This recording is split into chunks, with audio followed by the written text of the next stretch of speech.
మామూలుగా మనకి మహాభారతంలో పాండవులు 12 ఏళ్ళు వనవాసం చేశారు అంటారు. అంటే ఎవరికి కనపడకుండా వాళ్ళు ఎక్కడో అజ్ఞాతంలో ఉన్నారు అని.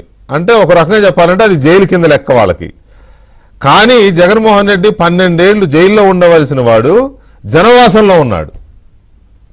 పైగా ముఖ్యమంత్రి అయ్యాడు, ఎమ్మెల్యే అయ్యాడు, ఎంపీ అయ్యాడు, అన్ని వాట్ నాట్ ఎవ్రీథింగ్ అనుభవిస్తున్నాడు.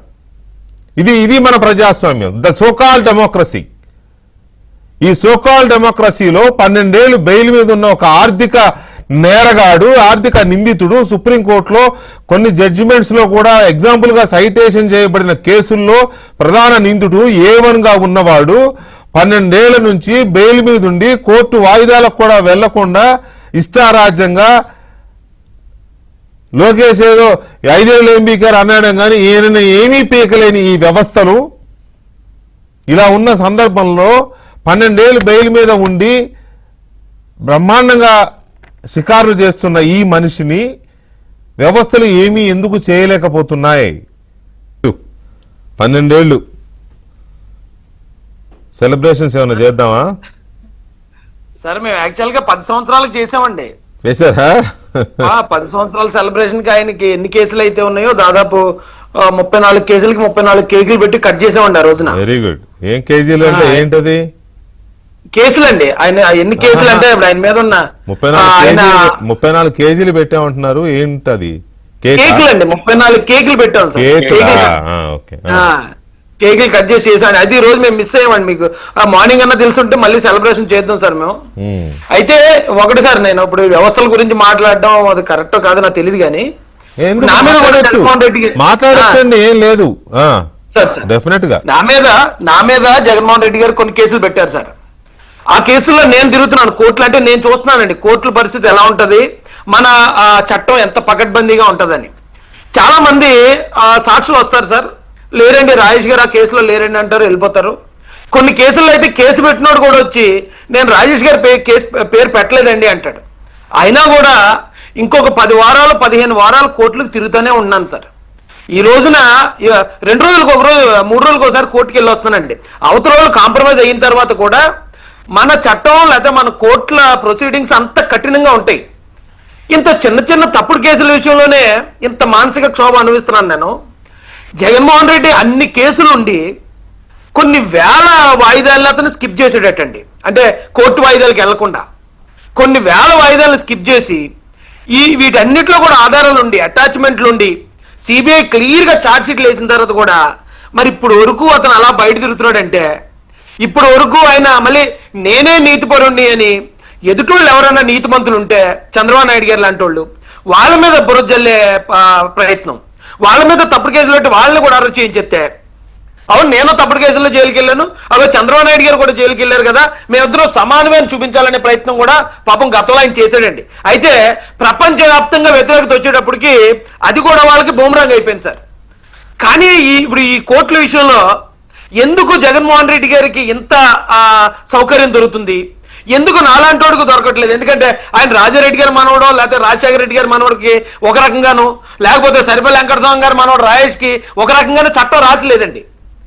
నేను ఇంత పడుతున్నాను, ఇంత బాధపడుతున్నాను తప్పుడు కేసుల్లోనే.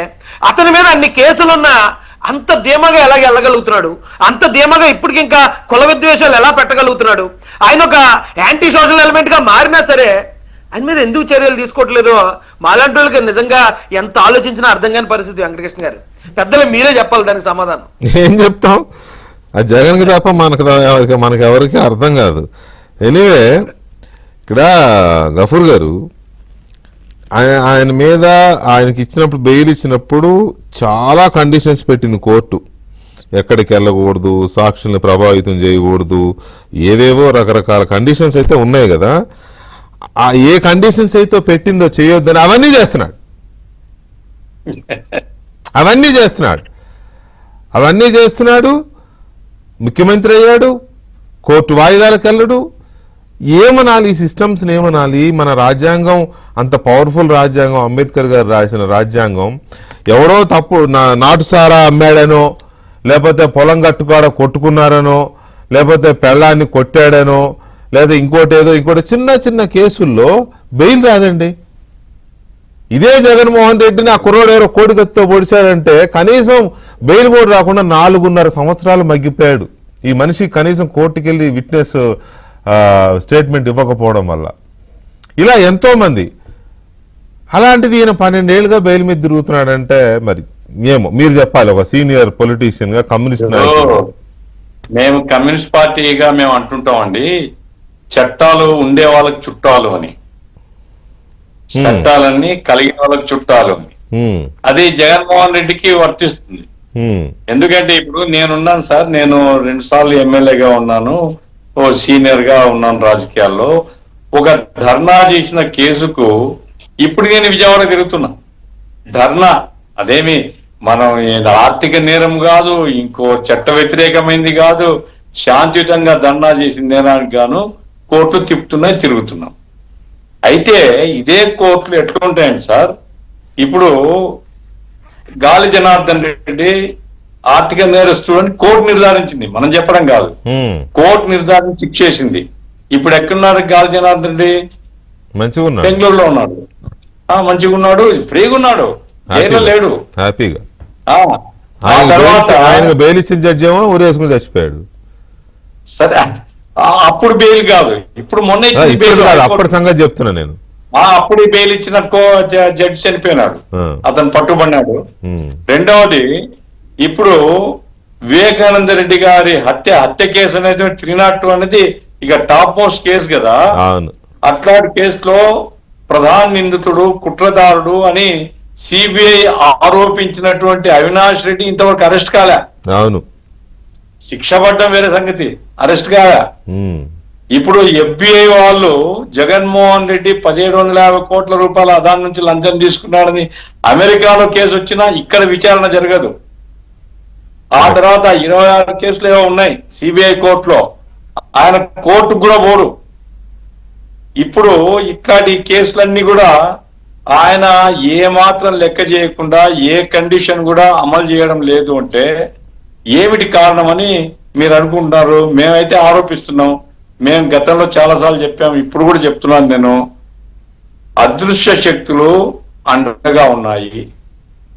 నాకు బాధ ఎక్కడ అనిపిస్తుంది అంటే, వికే గారు మొన్న అసెంబ్లీలో చంద్రబాబు నాయుడు గారు మాట్లాడుతూ మోడీ గారు కారణ జన్ముడు అన్నాడు.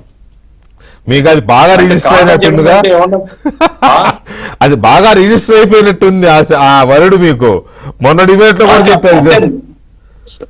నా పాయింట్ ఏమంటే, మనము మోడీ గారికి అంత విధేయంగా ఉండిన తర్వాత మోడీ గారి టాక్టిక్స్ చాలా క్లియర్ అండి. ఇప్పుడు రాజేష్ గారు ఒప్పుకోకపోవచ్చు, ఇంకోరు ఒప్పుకోకపోవచ్చు, కానీ ఫ్యాక్ట్ ఏమంటే వాళ్ళు జగన్మోహన్ రెడ్డిని దే వాంట్ టు ప్రొటెక్ట్.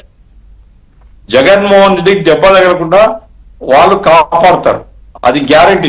నేను ఇప్పుడు కారణాలు ఏమైనా మీరు చాలా కాలంగా ఈ ఆరోపణలు చేస్తున్నారు, మీరే కాదు చాలా మంది చేస్తున్నారు, నో డౌట్ అండి.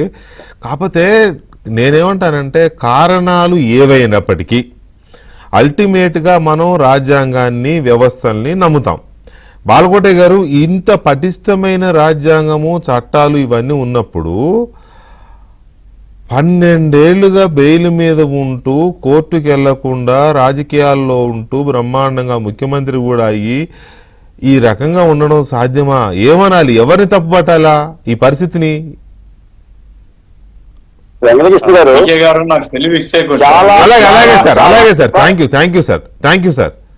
వెంకటకృష్ణ గారు చాలా మూల ప్రశ్న, ప్రధానమైన ప్రశ్న, అవసరమైన ప్రశ్నే అడుగుతున్నారు. మీరు సీనియర్లే జర్నలిజంలో, గఫూర్ గారు ఎమ్మెల్యేగా సీనియర్. నేను ప్రజల కోసం మాట చెప్తున్నాను. అంటే 12 సంవత్సరాలు బెయిల్ మీద వచ్చి నేర జీవితం కలిగి ఇన్ని కేసులు ఉన్న వ్యక్తి ముఖ్యమంత్రి అవుతున్నాడు కదా, జైల్లో ఉండాల్సిన వ్యక్తి అన్న ఒక ప్రశ్న వ్యవస్థలకు వేసే ప్రశ్న. అంతే. మీకు అంటే అడవిలో ఉండాల్సిన పులులు బయట ఎందుకు తిరుగుతున్నాయి అనేది కావాలి. కాబట్టి డాక్టర్ బిఆర్ అంబేద్కర్ గారు మళ్ళీ పులి అనకండి, పులి అంటే ఇప్పుడు మావాడు పులి, మావాడు, మళ్ళీ మీరు పులులు అంటే బాలకోటే సర్టిఫికేట్ ఇచ్చాడు అంటారు. ఇక్కడ పులి అంటే మానవుల్ని హననం చేసేది పులి, అది క్రూర జంతువు అని అర్థం. జగన్మోహన్ రెడ్డి గారికి 10 నచ్చింది కాబట్టి మృగం పేరు పెట్టుకుంటే పెట్టుకోవచ్చు. అంబేద్కర్ గారు 3 వ్యవస్థలు పెట్టారు సార్. రాజకీయ వ్యవస్థ అది రాజకీయ నిర్ణయాలను అంటే పరిపాలన నిర్ణయాలు తీసుకుంటుంది, కార్యనిర్వాహక వ్యవస్థ అది అమలు చేస్తుంది, న్యాయ వ్యవస్థ సమీక్షిస్తుంది, మీడియా వ్యవస్థ వాచ్ చేస్తుంది అంటే కాపలా కాస్తుంది. ఈ రోజు జగన్మోహన్ రెడ్డి గారు బయట ఉండడానికి కారణం కార్యనిర్వాహక వర్గం ఏం చేస్తుంది, న్యాయ వ్యవస్థ ఏం చేస్తుంది? ఇది ప్రశ్న. ఇది ఒక ముఖ్యమంత్రి గారు సమాధానం చెప్పేదో ఒక మీరు నేను సమాధానం చెప్పేది కాదు. అంటే వ్యవస్థలో ఉండగలిగితేనే. నేను ఒక మాట అడుగుతా వెంకటకృష్ణ గారు, మీరు చాలా పెద్దలో నేపాల్ అల్లకల్లోలు ఎందుకు జరుగుతుంది, శ్రీలంకలో ఎందుకు తిరుగుబాటు జరిగింది, ఆఫ్ఘనిస్తాన్ లో ఎందుకు తిరుగుబాటు జరిగింది?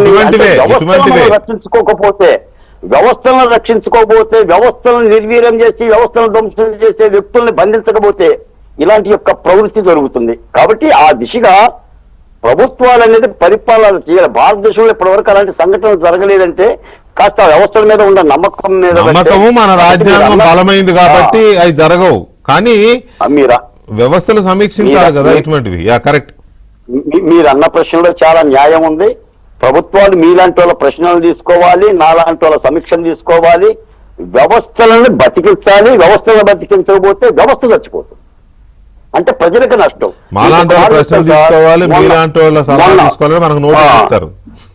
మొన్న 5 ఏళ్ళు జగన్మోహన్ రెడ్డి గారి పరిపాలనలో 25 ఏళ్ళు కడిగినా కూడా పోని పాపాలు ఆంధ్రప్రదేశ్ లో జరిగినాయి. కాబట్టి ఒక పెద్ద ఛాలెంజ్ అయిపోయింది చంద్రబాబు నాయుడు గారు కానీ కూటమి ప్రభుత్వం కానీ. ప్రతిదీ సమీక్షించుకోవాలి, మీరు చెప్పిన ప్రతి మాటని కూడా సమీక్షించుకోవాలి. ప్రజల నుంచి అండి మన డిబేట్ మాట్లాడుతుంటేనే మెసేజ్లు వస్తుంది. అంటే ప్రజలు ఎంత ఆవేశం ఉందంటే నాడు వగచిన తీరును బట్టి, కాకపోతే ఆచితూచి అడుగులేయటం అనేది, సమీక్షించుకొని అడుగులేయటం అనేది చంద్రబాబు నాయుడు గారికి సంబంధించిన రాజకీయ విధానంగా ఉంటుంది. తప్పనిసరిగా మంచి జరుగుతుందని చూద్దాం. ఒక మాట చెప్తే సందర్భంగా ఈ రోజున విజయవాడ ఉత్సవాలు జరుగుతున్నాయి, అమ్మవారి పండగ. నాకు విజయవాడే నేను ఎప్పుడు జీవితంలో చూడాల. అమ్మవారికి లక్షలాది మంది రాష్ట్రాలు తరలి వస్తున్న భక్తులకి ఒక ఆహ్లాదకరమైన వాతావరణం. తొలిసారిగా చంద్రబాబు నాయుడు గారి యొక్క ఆదేశాలతో అందరూ ప్రజాప్రతినిధులు చేస్తున్న ఒక కార్యక్రమం.